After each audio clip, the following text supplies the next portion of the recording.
Okay, let's talk about it. There's a silent crisis unfolding right now in the tech industry. You've probably felt it. Even though stocks are way up, hiring for junior developers has basically hit a brick wall. Today, we're going to break down exactly why this is happening, what it means for your future, and most importantly, how you can actually come out on top. Let's get right into it. All right, first, let me just ask you a question. Imagine you're a solo founder, just you.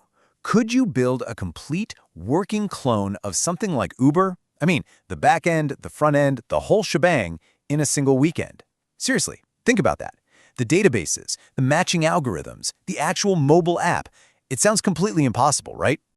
Well, guess what? It's not. Someone just did it. Went from just an idea on a Friday to a fully launched product by Sunday. And if you can understand how they did that, you'll understand exactly where your job is heading.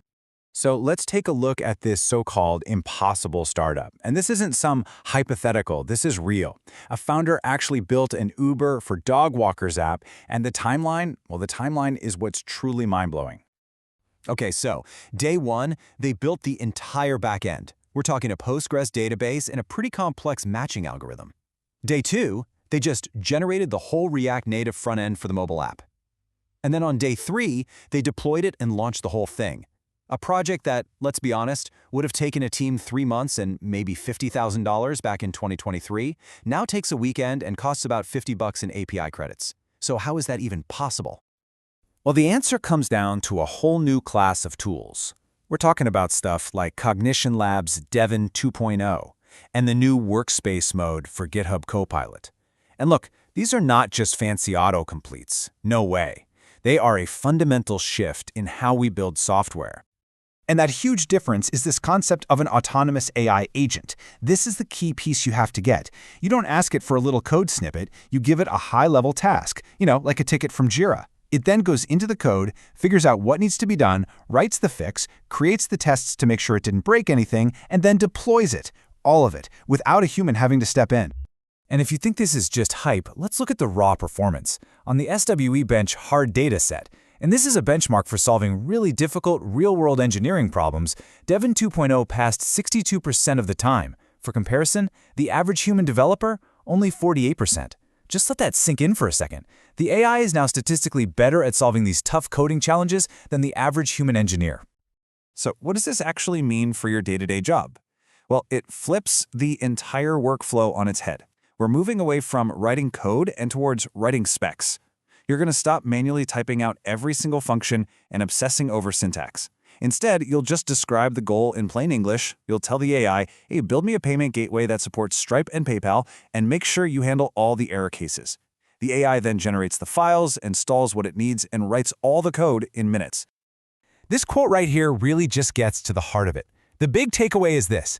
If your main value, the thing you bring to the table, is knowing the specific syntax of a language or having memorized an API, that skill is becoming obsolete fast.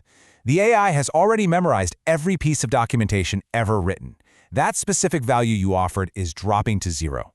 Now, let's connect this to the real-world money, because this isn't just about cool new tech. This is about brutal business economics, and it's what's driving what people are calling the silent layoffs.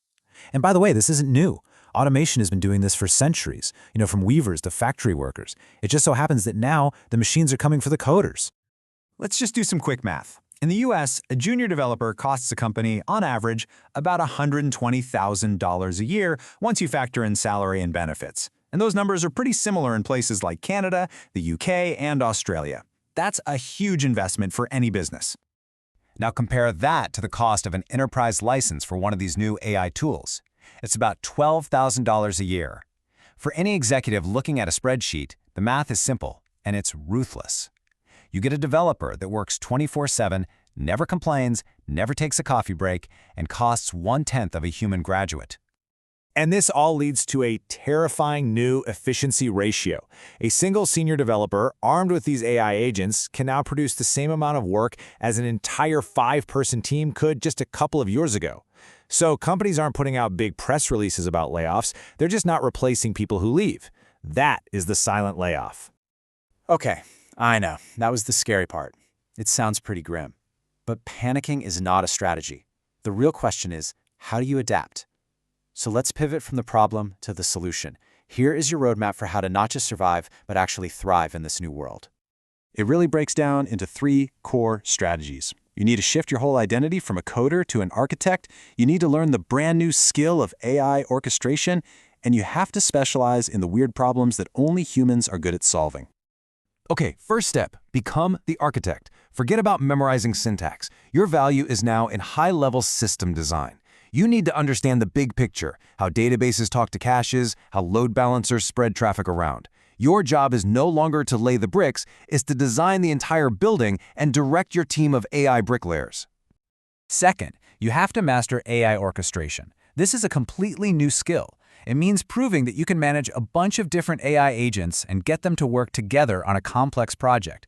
Can you get Devin to handle the back-end logic while Copilot works on the UI and make sure they integrate perfectly? That is the skill that needs to be on your resume next year. And third, focus on what we call the last mile. See, AI is amazing at the 80% of work that's standardized and by the book. It is terrible at that final 20% that involves messy, human-centric problems.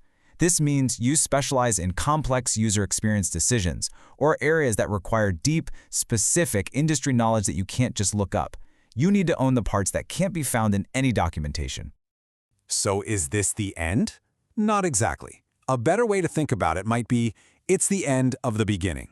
This massive disruption is clearing the path for something totally new, and honestly, for the right kind of person, this could be a new golden age. So let's be crystal clear about the main takeaway here. This is not the end of software developers.